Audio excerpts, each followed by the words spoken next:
ಸಿಂಧೂರಾರುಣವಿಗ್ರಹಾಂ ತ್ರಿನಯನಾಂ ಮಾಣಿಕ್ಯಮೌಳಿಸ್ಫುರತ್ ತಾರಾನಾಯಕಶೇಖರಾಂ ಸ್ಮಿತಮುಖೀಂ आपीनवक्षोरुहां पाणिभ्यामलिपूर्णरत्नचषकं रक्तोत्पलं बिभ्रतीं सौम्यां रत्नघटस्थरक्तचरणां ಧ್ಯಾಯೇತ್ ಪರಾಮಂಬಿಕಾಂ.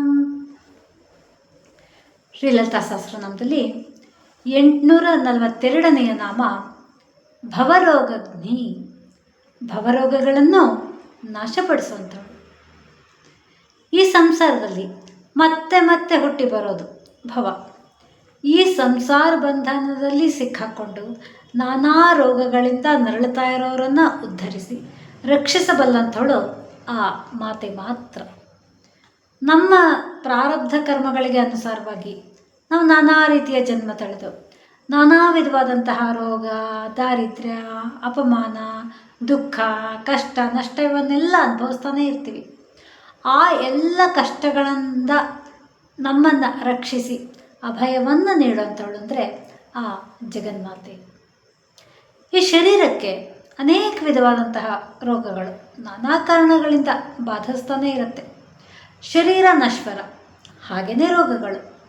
ಆದರೆ ಒಂದು ಶರೀರ ಅವಸಾನವಾದರೂ ಕರ್ಮಕ್ಕನುಸಾರವಾಗಿ ಮತ್ತೊಂದು ಶರೀರಧಾರಿಯಾಗಿ ನಾವು ಅದರ ಜೊತೆನೇ ಬರುವಂತಹ ಕರ್ಮಫಲಗಳನ್ನು, ರೋಗಗಳನ್ನು ಅನುಭವಿಸಲೇಬೇಕು. ಇದಕ್ಕೆ ಏನು ಮಾಡಬೇಕು? ಇದರಿಂದ ಪಾರಾಗೋದು ಹೇಗೆ? ಸೂಕ್ತ ಚಿಕಿತ್ಸೆ ಏನಿದಕ್ಕೆ ಅಂದರೆ ಪುನಃ ಹುಟ್ಟದೇನೆ ಇರೋದು, ಪುನರ್ಜನ್ಮದ ಸುಳಿಯಿಂದ ಪಾರಾಗೋದು. ಶ್ರೀಮಾತೆಯ ಕೃಪೆಯನ್ನು ಪಡೆದರೆ ಆಕೆಯ ಅನುಗ್ರಹದಿಂದ ಮೋಕ್ಷ ಪ್ರಾಪ್ತಿಯಾಗಿ ಪುನರ್ಜನ್ಮದ ಚಕ್ರ ಕಳಚಿ ಬೀಳುತ್ತೆ. ಆಗ ಯಾವ ರೋಗಗಳ, ದುಃಖಗಳ, ಕಷ್ಟಗಳ ಬಾಧೆನೇ ಇರೋದಿಲ್ಲ. ಅಂತಹ ಸ್ಥಿತಿಯನ್ನು ಉಂಟು ಮಾಡುವಂಥವಳು ಶ್ರೀದೇವಿ. ನಾವು ಹೇಗಾಗಬೇಕು ಅಂದರೆ ಒಂದು ಉದಾಹರಣೆ ಇರ್ತಾರೆ. ಈ ಕುಂಬಾರ ಮಡಿಕೆ ಮಾಡೋಕ್ಕೋಸ್ಕರವಾಗಿ ಮಣ್ಣನ್ನು ಹದಗೊಳಿಸ್ತಾನೆ. ಹದಗೊಳಿಸ್ಕೊಳ್ಳೋಕ್ಕಾಗಿ ಅವನೊಂದು ಮಣ್ಣನ್ನು ನೀರು ಹಾಕಿ ಚೆನ್ನಾಗಿ ತುಳಿತಾನೆ. ತುಳಿದು ಅದನ್ನು ಹದಗೊಳಿಸಿ ಅನಂತರ ಅದನ್ನು ಆ ಚಕ್ರದ ಮಧ್ಯದಲ್ಲಿಟ್ಟು ಚಕ್ರವನ್ನು ತಿರುಗಿಸಿದಾಗ ಮಡಿಕೆ, ಕುಡಿಕೆ ಹೀಗೆ ಆಕಾರಗಳು ಬರುತ್ತೆ. ಮಾಡ್ತಾ ಇರುವಾಗ ಒಂದೊಂದು ಸತಿ ಅದು ಮುರಿದು ಹೋಗ್ಬೋದು. ಆಗ ಅದನ್ನ ತೆಗೆದು ಪಕ್ಕಕ್ಕೆ ಹಾಕ್ತಾನೆ. ಅಂದರೆ ಮತ್ತೆ ಮಣ್ಣಿನ ಮುದ್ದೆಗೆ ಸೇರಿಸ್ತಾನೆ, ಮತ್ತೆ ತುಳಿತಾನೆ, ಮತ್ತೆ ಚಕ್ರಕ್ಕಿಡ್ತಾನೆ. ಈ ಮಡಿಕೆ ಆಕಾರ ಚೆನ್ನಾಗಿ ಬಂತು. ಆಕಾರ ಬಂದಮೇಲೆ ತೆಗೆದು ಪಕ್ಕಕ್ಕಿಟ್ಟ, ಏನೋ ಕೈ ಕಾಲು ತಾಗಿ ಒಡೆದು ಹೋಯಿತು. ಮತ್ತೆ ಅದನ್ನ ಮಣ್ಣಿನ ಮುದ್ದೆಗೆ ಸೇರಿಸ್ತಾನೆ, ಮತ್ತೆ ತುಳಿತಾನೆ, ಹದಗೊಳಿಸ್ತಾನೆ, ಮತ್ತೆ ಚಕ್ರಕ್ಕಿಡ್ತಾನೆ. ಇದೇ ಮಣ್ಣಿನ ಮಡಿಕೆ ತಯಾರಾಗಿ ಆನಂತರ ಅದನ್ನ ಗಟ್ಟಿಯಾಗಲಿ ಅಂತ ಬೆಂಕಿಯಲ್ಲಿ ಸುಡ್ತಾನೆ. ಆ ಸುಟ್ಟ ನಂತರ ಏನಾದರೂ ಮಡಿಕೆ ಒಡೆದು ಹೋದರೆ ಮತ್ತೆ ಅದನ್ನ ಈ ಮಣ್ಣಿನ ಮುದ್ದೆಗೆ ಸೇರಿಸಲ್ಲ, ಅದು ನಿಷ್ಪ್ರಯೋಜಕ ಅಂತ ಬಿಸಾಕ್ತಾವೆ. ಹಾಗೆ ನಾವು ಸುಟ್ಟ ಮಡಿಕೆ ಅಂತಾಗಬೇಕು. ಎಲ್ಲಿಯವರೆಗೆ ನಾವಿನ್ನೂ ಹಸಿ ಮಣ್ಣಾಗೆ ಇರ್ತೀವೋ ಅಲ್ಲಿವರೆಗೂ ಪುನಃ ಆ ತುಳಿತಕ್ಕೆ ಒಳಗಾಗಿ ಆ ಚಕ್ರದ ಮಧ್ಯ ಬರ್ತಾನೆ ಇರಬೇಕು. ಅಂದರೆ ನಮ್ಮ ಕರ್ಮ ಫಲಗಳನ್ನು ನಾವು ಅನುಭವಿಸೋಕ್ಕೆ ಮತ್ತೆ ಮತ್ತೆ ಹುಟ್ಟಿ ಬರ್ತಾನೇ ಇರಬೇಕು, ಅನುಭವಿಸ್ತಾನೆ ಇರಬೇಕು. ಹಾಗಾಗಿ ನಾವು ಮಾಡುವಂತಹ ಯಾವುದೇ ಕರ್ಮಗಳು ನಮಗೆ ಬಂಧನವಾಗದೇ ಇರುವಂತೆ ನೋಡಿಕೊಂಡಾಗ ಆ ಪುನರ್ಜನ್ಮದ ಸುಳಿಯಲ್ಲಿ ನಾವು ಸಿಕ್ಕಾಕೊಳ್ಳೋದಿಲ್ಲ.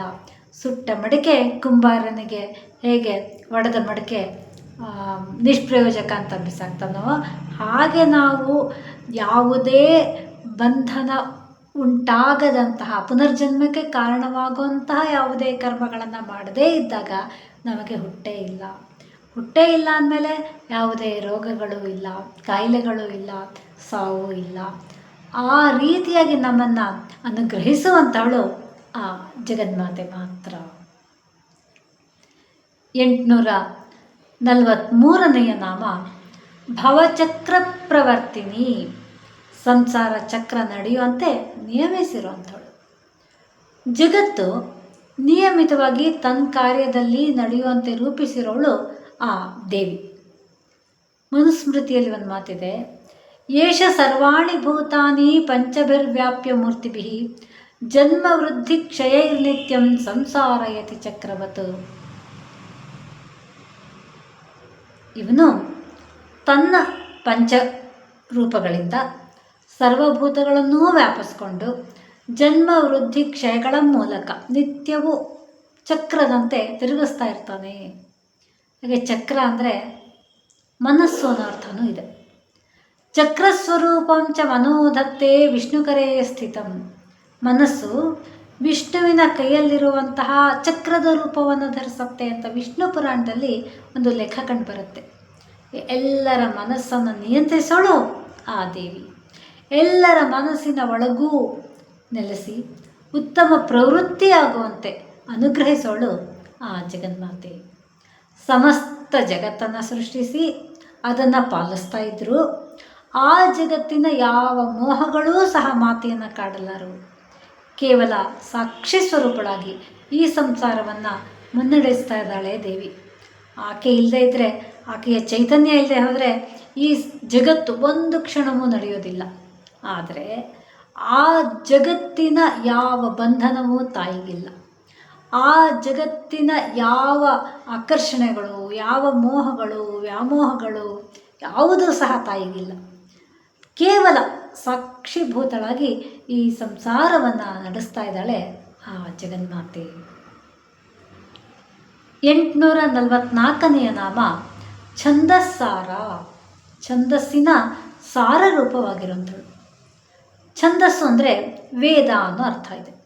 ಸಮಸ್ತ ವೇದಗಳ ಸಾರ ಅಥವಾ ತಿರುಳು ಅಂದರೆ ಪರಬ್ರಹ್ಮ ಸ್ವರೂಪ ಒಂದೇ ಶಾಶ್ವತ ಸತ್ಯ ಅಂತ ತಿಳ್ಕೊಂಡು ಅದನ್ನು ನಮ್ಮ ಅನುಭವಕ್ಕೆ ತಂದುಕೊಳ್ಳೋದು.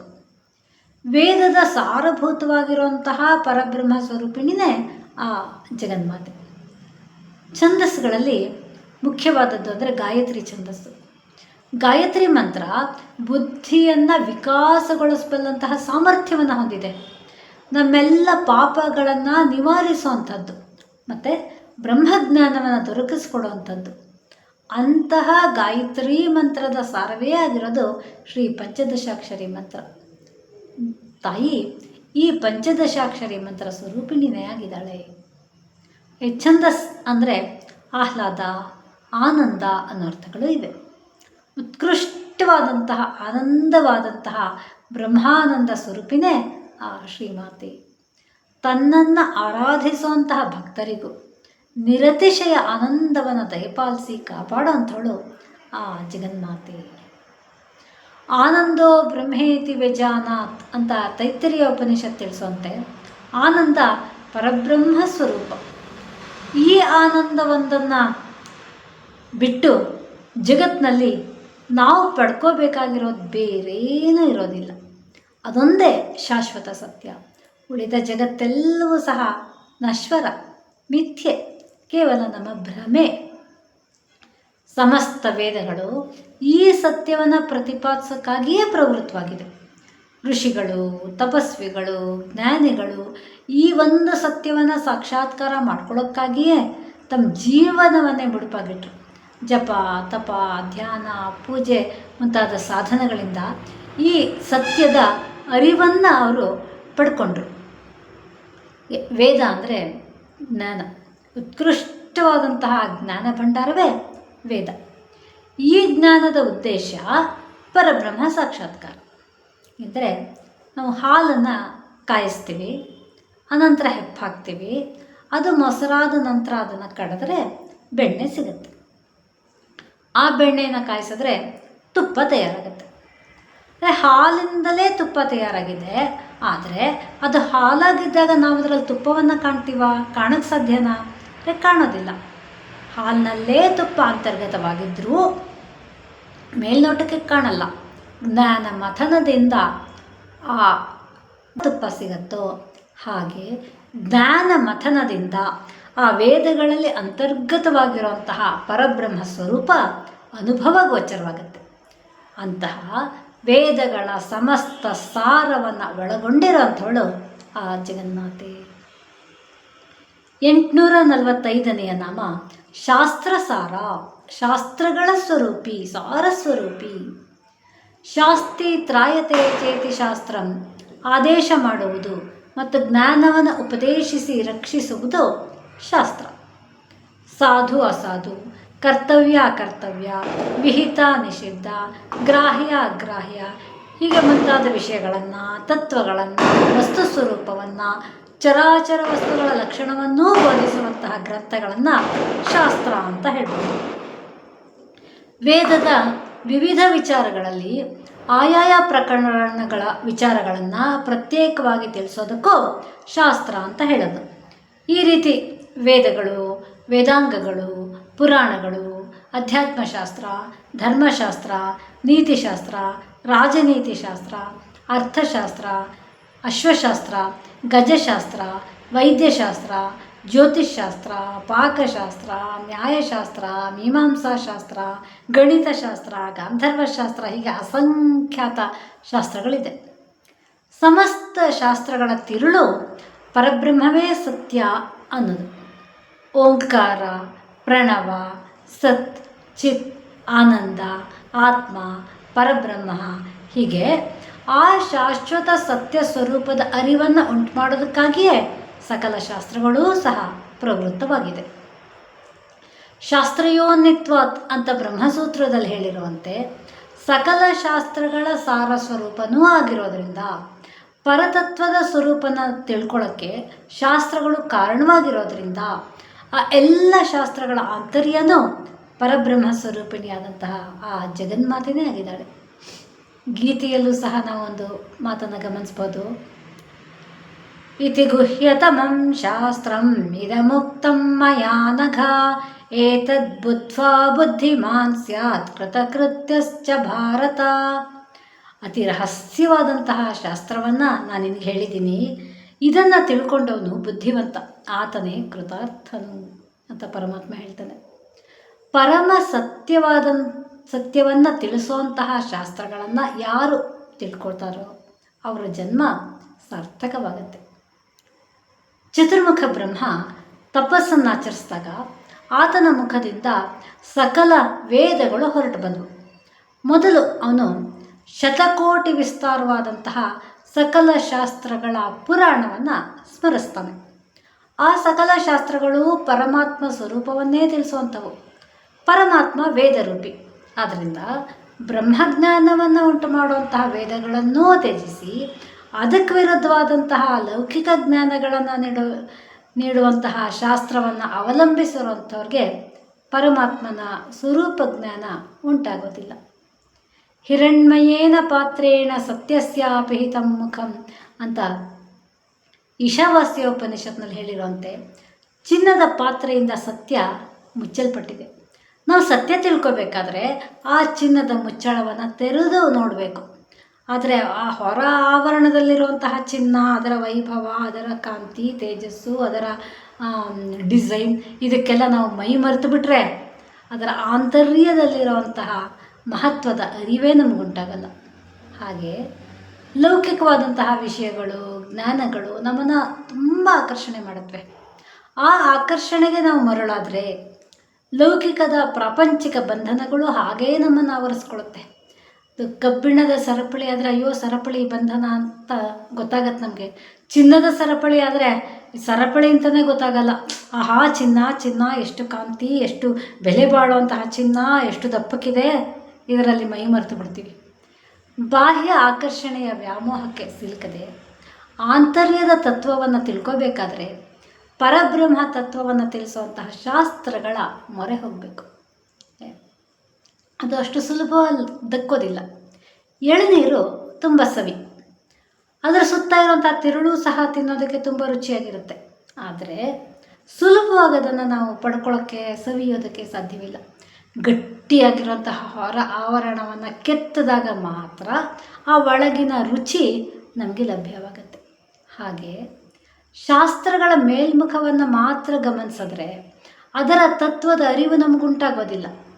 ಆ ಶಾಸ್ತ್ರಗಳ ಸೂಕ್ತ ಪರಿಚಯವನ್ನು ಪಡ್ಕೊಂಡಾಗ, ಅದನ್ನು ಮನನ ಮಾಡಿದಾಗ, ಅದನ್ನೇ ಶುದ್ಧ ಮನಸ್ಸಿನಿಂದ ಚಿಂತನೆ ಮಾಡಿದಾಗ ಅದರ ಸಾರಭೂತವಾದಂತಹ ಪರತತ್ವದ ಅನುಭವ ನಮಗಾಗತ್ತೆ.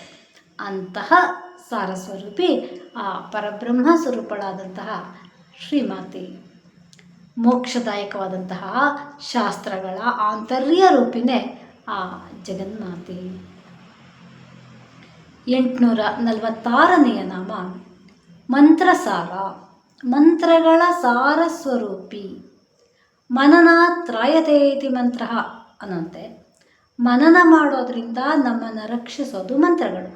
ಅಂದರೆ ಶ್ರದ್ಧಾಭಕ್ತಿಗಳಿಂದ ಮಂತ್ರಗಳನ್ನು ಜಪಿಸ್ತಾ ಇದ್ದರೆ ಅದು ನಮ್ಮ ಸಕಲ ಪಾಪಗಳನ್ನೂ ಸಹ ನಿವಾರಣೆ ಮಾಡುತ್ತೆ. ವೇದ ಮಂತ್ರಗಳು ಅಪೌರುಷೇಯ. ಅಕ್ಷರಗಳು ಸ್ವರಶಕ್ತಿಗಳೊಡನೆ ಸೇರಿ, ಅಂದರೆ ಉದಾತ್ತ, ಅನುದಾತ್ತ, ಸ್ವರಿತ, ಪ್ರಚಯ ಅನ್ನೋ ಶಕ್ತಿ ಜೊತೆ ಸೇರಿ ದೇವತಾ ಶಕ್ತಿಯೊಡನೆ ಸಂಬಂಧವನ್ನು ಕಲ್ಪಿಸುವಂತಹ ನಾದಶಕ್ತಿಗಳಿಗೆ ಮಂತ್ರ ಅಂತ ಹೇಳೋದು. ನಾದೋಪಾಸನೆಯ ಸಾರವೂ ಸಹ ಪರಬ್ರಹ್ಮ ಸಾಕ್ಷಾತ್ಕಾರನೇ ಆಗಿರುತ್ತೆ. ನಾದ ಬಿಂದುಗಳಾತೀತವಾದಂತಹ ಶ್ರೀಮಾತೆಯ ದಿವ್ಯ ಸಾಕ್ಷಾತ್ಕಾರವನ್ನು ಪಡೆಯೋದಕ್ಕೆ ಮಂತ್ರಗಳು ನೆರವಾಗುತ್ತೆ. ಅಂತಹ ದಿವ್ಯ ಮಂತ್ರಗಳ ಸ್ವರೂಪಿನೇ ಆ ಜಗನ್ಮಾತೆ. 847ನೆಯ ನಾಮ ತಲೋದರಿ, ಕಿರಿದಾದ ನಡುವನ್ನು ಹೊಂದಿರುವಂಥವಳು. ಸಮಸ್ತ ಜಗತ್ತನ್ನೇ ತನ್ನ ಒಡಲೊಳಗೆ ಅಡಗಿಸ್ಕೊಂಡಿದ್ರು ಆ ಮಾತೆಯ ಸೊಂಟ ಅತ್ಯಂತ ಕೃಶವಾಗಿದೆ, ಆದರೆ ಸುದೃಢವಾಗಿರುವಂಥದ್ದು. ಕುಂಡಲಿನಿ ಶಕ್ತಿ ಅತ್ಯಂತ ಸೂಕ್ಷ್ಮ ರೂಪದಲ್ಲಿದ್ದರು ಅಪಾರ ಶಕ್ತಿಶಾಲಿಯಾಗಿ ಚಿತ್ರಿಣಿ ನಾಡಿಯಲ್ಲಿ ಜ್ಯೋತಿ ರೂಪವಾಗಿ ಬೆಳಗ್ತಾ ಇದೆ. ಹಂಗೆ ಸಮಸ್ತ ಬ್ರಹ್ಮಾಂಡಕ್ಕೆ ಆಧಾರವನ್ನು ನೀಡಿರುವಂತಹ ಮಾತೆಯೇ ಕೃಶವಾದ ನಡುವನ್ನು ಹೊಂದಿದ್ದಾಳೆ. 848ನೆಯ ನಾಮ ಉದಾರ ಕೀರ್ತಿ, ಅಪಾರವಾದಂತಹ ಕೀರ್ತಿಯನ್ನು ಹೊಂದಿರುವಂಥವಳು. ಜಗತ್ತನ್ನೆಲ್ಲ ವ್ಯಾಪಿಸಿರುವಂತಹ ಉತ್ಕೃಷ್ಟವಾದ ಕೀರ್ತಿಯನ್ನು ಹೊಂದಿದ್ದಾಳೆ ಜಗನ್ಮಾತೆ. ದೇವಿಯನ್ನು ಉಪಾಸನೆ ಮಾಡೋರಿಗೂ ಸಹ ಉತ್ತಮವಾದ ಕೀರ್ತಿ ಲಭಿಸುವಂತೆ ಅನುಗ್ರಹಿಸ್ತಾಳೆ ಆ ತಾಯಿ. ಶ್ರೀಮಾತೆ ನೀಡೋದ್ರಲ್ಲಿ ಯಾವತ್ತೂ ಕೃಪಣತೆಯನ್ನು ತೋರಲ್ಲ. ಭಕ್ತರು ಬಯಸಿದ್ದನ್ನು ಉದಾರವಾಗಿ ನೀಡ್ತಾಳೆ. ವಿಶ್ವಮಾತೆಯಾಗಿ ಎಲ್ಲರನ್ನ ಸಲಹುತ್ತಾ ಕೀರ್ತಿವಂತಳಾಗಿರ್ತಾಳೆ. ನಾವು ಕೇಳಿದ್ದನ್ನೆಲ್ಲ ಕೊಡ್ತಾಳೆ ತಾಯಿ. ಕೇಳುವಾಗ ನಾವು ಎಚ್ಚರಿಕೆಯನ್ನು ವಹಿಸಬೇಕು. ಏನನ್ನು ಕೇಳಬೇಕು? ತಾಯಿ ನನಗೆ ಮನೆ ಕೊಡು, ಆಸ್ತಿ ಕೊಡು, ಅಂತಸ್ತು ಕೊಡು, ಕಾರ್ ಕೊಡು, ವೈಭೋಗ ಕೊಡು, ತಥಾಸ್ತು ಅಂತಾಳೆ ತಾಯಿ, ಕೊಡ್ತಾಳೆ. ಆದರೆ ಅದು ಎಷ್ಟು ದಿವಸ ನಮ್ಮೊಡನೆ ಇರುತ್ತೆ? ನಾವು ನಶ್ವರ, ಅವುಗಳೂ ಸಹ ಕ್ಷಣಿಕ. ಈ ದೇಹವೂ ನಶ್ವರ, ಅವುಗಳು ಕ್ಷಣಿಕ. ಹಾಗಾಗಿ ಈ ನಶ್ವರವಾದಂತಹ ದೇಹ ಕ್ಷಣಿಸಿ ಹೋಗೋದ್ರೊಳಗಡೆ ನಾವು ಉತ್ಕೃಷ್ಟವಾದದನ್ನ ಸಾಧಿಸಬೇಕು. ಕೇಳೋದಾದರೆ ಅತ್ಯುತ್ತಮವಾದದನ್ನ ಕೇಳಬೇಕು. ತಾಯಿ ಭಕ್ತಿ ಕೊಡು, ಜ್ಞಾನ ಕೊಡು, ವೈರಾಗ್ಯ ಕೊಡು ಅಂತ ಕೇಳಬೇಕು. ತಾಯಿ ನಿನ್ನ ಸಾಕ್ಷಾತ್ಕಾರವನ್ನು ಕೊಡು, ತಾಯಿ ಮೋಕ್ಷವನ್ನು ಕೊಡು, ನಿನ್ನಲ್ಲೇ ನನ್ನನ್ನು ಅಂತರ್ಗತ ಮಾಡ್ಕೋ, ನಿನ್ನ ದಿವ್ಯವಾದಂತಹ ರೂಪವನ್ನು ತೋರಿಸು. ಹೀಗೆ ನಾವು ಕೇಳಿದ್ದಾದರೆ ನಾವು ಈ ಶರೀರವನ್ನು ಇಟ್ಕೊಂಡಿದ್ದು ಸಾರ್ಥಕವಾಗತ್ತೆ. ಆಗ ಅಂತಹ ಸಾಧಕರ, ಅಂತಹ ಯೋಗಿಗಳ, ಅಂತಹ ತಪಸ್ವಿಗಳ ಜನ್ಮವೇ ಸಾರ್ಥಕ. ಅವರು ಲೋಕದಲ್ಲಿ ಅಜರಾಮರರಾಗ್ತಾರೆ. ತನ್ನ ಭಕ್ತರಿಗೂ ಅಂತಹ ಕೀರ್ತಿಯನ್ನು ದೊರಕಿಸಿಕೊಡುವಂತಹ ಉದಾರವಾದಂತಹ ಕೀರ್ತಿಯನ್ನು ಹೊಂದಿರುವಂಥವಳು ಆ ಜಗನ್ಮಾತೆ. ಸಮಸ್ತ ಬ್ರಹ್ಮಾಂಡದ ಸೃಷ್ಟಿ, ಸ್ಥಿತಿ, ಲಯಗಳಿಗೆ ಏಕೈಕ ಕಾರಣವಾಗಿರುವಂತಹ ಮಾತೆಯ ಕೀರ್ತಿ ಜಗತ್ತಿನ ಎಲ್ಲೆಡೆ ಪಸರಿಸಿದೆ. ಆ ಕೀರ್ತಿಗೆ ಸಮಾನವಾದದ್ದು ಬೇರೆ ಯಾವುದು ಎಲ್ಲಿಯೂ ಸಹ ಕಂಡುಬರೋದಕ್ಕೆ ಸಾಧ್ಯವೇ ಇಲ್ಲ. 849ನೆಯ ನಾಮ ಉದ್ದಾಮ ವೈಭವ, ಅಪಾರವಾದ ವೈಭವವನ್ನು ಹೊಂದಿರುವಂಥವಳು. ಆ ಜಗನ್ಮಾತೆಯ ತೇಜಸ್ಸು, ಸೌಂದರ್ಯ, ಶಕ್ತಿ, ಮಹಿಮೆ, ಅನುಗ್ರಹ, ಸಾಮರ್ಥ್ಯ, ಕರುಣೆ, ವೈಭವ ಇವುಗಳನ್ನು ಅಳೆಯೋದಕ್ಕೆ ಸಾಧ್ಯವೇ ಇಲ್ಲ. ಅಸಂಖ್ಯಾತ ಸಂಖ್ಯೆಯ ದೇವಗಣಗಳು ಆಕೆಯನ್ನು ಸುತ್ತುವರೆದು ಆಕೆಯ ಆಜ್ಞೆಗಾಗಿ ಸರ್ವದಾ ಕಾಯ್ತಾ ಇರ್ತಾರೆ. ಅಪಾರವಾದಂತಹ ಶಕ್ತಿ ಸೈನ್ಯದಿಂದ ಕೂಡಿದಾಳೆ ಆ ಜಗನ್ಮಾತೆ. ಆಕೆಯ ಹತ್ತಿರ ಇರೋರು ಅಸಂಖ್ಯಾತ ಯೋಗಿನೀ ದೇವತೆಗಳು. ಹಾಗೆ ಅಸಂಖ್ಯಾತ ಆಯುಧಗಳನ್ನು ಧರಿಸಿರುವಂತಹ ಮಾತೆಯ ಶಕ್ತಿಯನ್ನು ವರ್ಣಿಸೋದಕ್ಕೆ ಸಾಧ್ಯವಿಲ್ಲ. ಜಗನ್ಮಾತೆಯ ಕಾಂತಿ ಕೋಟಿ ಸೂರ್ಯರ ಪ್ರಭೆಯನ್ನೂ ಮೀರಿರುವಂಥದ್ದು. ಸಮಸ್ತ ದೇವತೆಗಳು, ಋಷಿಮುನಿಗಳು, ಯೋಗಿಗಳು, ಭಕ್ತರು ಮಾತೆಯ ವೈಭವವನ್ನು ಕೊಂಡಾಡ್ತಾ ಸ್ತುತಿಸಿ ಪೂಜಿಸ್ತಾ ಇದ್ದಾರೆ. ಸಮಸ್ತ ಜಗತ್ತೇ ಕೊಂಡಾಡುವಂತಹ ಅಮಿತವಾದ ವೈಭವವುಳ್ಳವಳು ಆ ಜಗನ್ಮಾತೆ. ಆ ಮಾತೆಯ ವೈಭವವನ್ನು, ಆ ಮಾತೆಯ ಅಪರಿಮಿತವಾದಂತಹ ತೇಜಸ್ಸು, ಕಾಂತಿ, ಕೀರ್ತಿ, ಶಕ್ತಿ ಇವುಗಳನ್ನು ಹೇಗೆ ವರ್ಣಿಸೋದು? ಇವೆಲ್ಲ ನಮ್ಮ ಅನುಭವಕ್ಕೆ ಬರಬೇಕಷ್ಟೆ. ನಾವು ಮಾತೆಯಲ್ಲಿ ಅಪಾರ ಶ್ರದ್ಧೆಯನ್ನು ಇಟ್ಕೊಂಡು ಆಕೆಯನ್ನು ನಿರಂತರವಾಗಿ ಪೂಜಿಸ್ತಾ ಇದ್ದರೆ ತನ್ನ ಆ ಎಲ್ಲ ತತ್ವಗಳನ್ನು ನಮಗೆ ತಿಳ್ಕೊಳ್ಳುವಂತೆ ಅನುಗ್ರಹಿಸ್ತಾಳೆ ಆ ಜಗನ್ಮಾತೆ. ಹಾಗೆ ಮಾತೆಯನ್ನು ತಿಳ್ಕೊಳ್ಳೋದಕ್ಕೆ ಮಾತೆಗೇ ನಾವು ಶರಣು ಹೋಗಬೇಕು. ಮಾತೆಯ ಒಂದೊಂದೇ ದಿವ್ಯ ನಾಮಗಳನ್ನು ತಿಳ್ಕೊತಾ ನಾವು ಆಕೆಯ ಕಡೆಗೆ ಸಾಗುವ ಪ್ರಯತ್ನವನ್ನು ಮಾಡೋಣ. ಮುಂದಿನ ನಾಮಗಳ ಅರ್ಥವನ್ನು ಮುಂದೆ ಗಮನಿಸೋಣ. ಯಾ ದೇವಿ ಸರ್ವಭೂತೇಷು ಮಾತೃರೂಪೇಣ ಸಂಸ್ಥಿತಾ ನಮಸ್ತಸ್ಯೈ ನಮಸ್ತಸ್ಯೈ ನಮಸ್ತಸ್ಯೈ ನಮೋ ನಮಃ.